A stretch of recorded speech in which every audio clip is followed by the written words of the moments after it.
The 40s is the new 30s. Yay. Yeah? The 50s is the new 40s. Basically what has happened in medicine now is that we've added about 15 years, smack dab in the middle of the prime of our life. So I'm here to talk to you tonight about what you're doing with it. Are you... Sorry, I was running around under breath.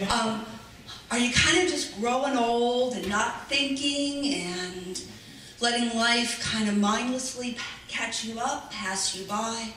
Or are you really grabbing onto it and saying, you know what, I love my youth, I love my strength, I love my vitality, I'm going to keep a hold of it.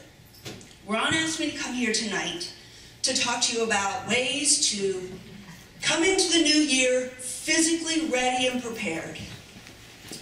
I am a board-certified anesthesiologist and pain management specialist. I have my own pain management practice in La Quinta, California. But the reason I'm here tonight is because I have a master's in exercise physiology, and I've done health and wellness now for about 30 years. What I know is that age doesn't cripple us, inactivity does. And we just, like I said in the beginning, we kind of, just kind of habitually get less active. And I see it in my office all the time.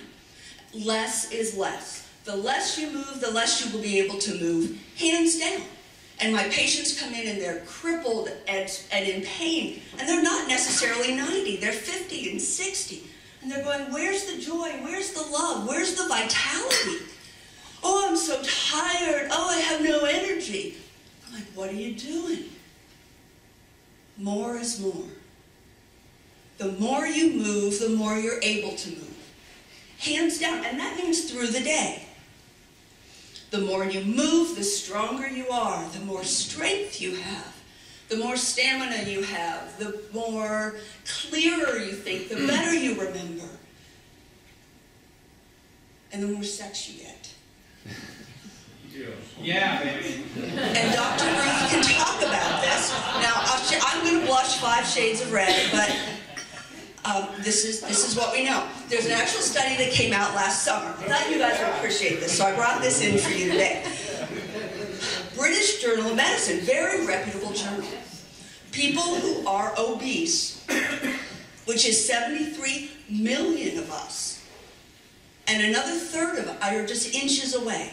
If you are obese, oh, now we got some attention. Did you wake up? Should I come and sit on your lap?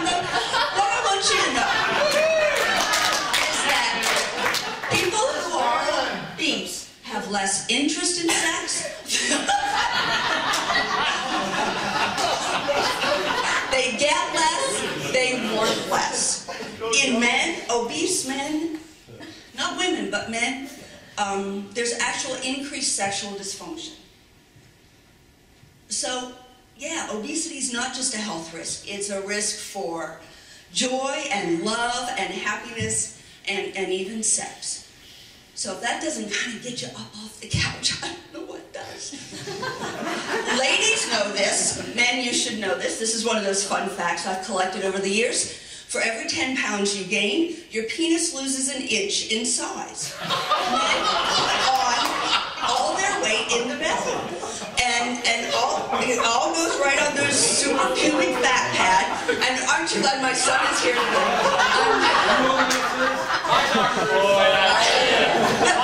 I'm not sure I'm really happy. He's really not going to come on with me tonight. So, I would talk about this super pubic fat pad. Yeah. So anyway, you put on 10 pounds, you get this nice big fat pad, and you can just imagine, visually, it just starts to shrink. So I can promise you guys, if you lose 10 pounds, I do not know if you have more sex, but you definitely won't have less. You guys are busy all day. You are working, you are moving, and how do you fit in time to go to the gym? And I told you, I was honest, I often don't. But there's another way to look at this. Sitting too much and exercising too little are equally dangerous risks for your health and your life and your sex drive and everything else. There's a new term out called active couch potato phenomenon. And, you know, and I've been thinking, I mean, look, I've been in wellness and health now, you know, since the 70s. And we're more conscious than ever of our health and what we should do. And we're getting sicker by the year. You know, the health authorities are saying that our children are the first generation that are going to be sicker than their parents. And I don't know about how that hits you, but God, that just tugs at me. I mean, we are so, what's going on with us? We are so, we know more than ever. We're more health conscious than ever. What is going on?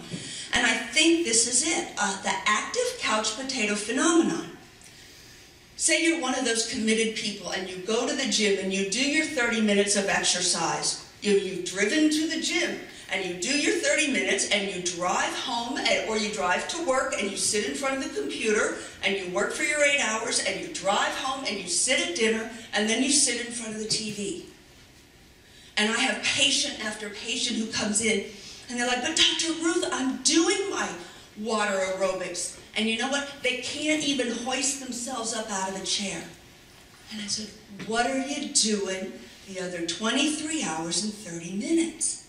And this is what hits you guys. You can make the most of your working day. You absolutely can. Unlike me, I'm in front of a computer. I am there. But I do things like stand up halfway, and I just build my thighs. And fortunately, I have to have the same lecture over and over with every patient, so I get a little work. But all through the day, I think about how I'm moving. If you're on a job site, and you're walking around, oh my God, I gotta walk to the whole way to the end of the building. You can either look at it that way, or you can look at it like, all right, this is 5 minutes and I'm gonna walk.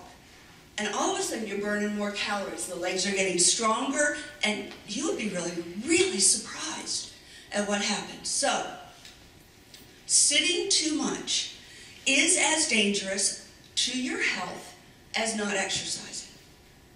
If you sit, the more sedentary you are, the higher your blood pressure, the more abnormal your glucose metabolism is, which is a harbinger of diabetes, and the greater your waist circumference. So the more you sit, the bigger your waist. All right? Which means fat. That's a nice way researchers say fat. The more time you spend, and this is science, I could quote you the studies. The more time you spend sitting in front of the TV, the greater your risk of dying from all causes. All causes. Not just heart attacks or something obvious, all causes.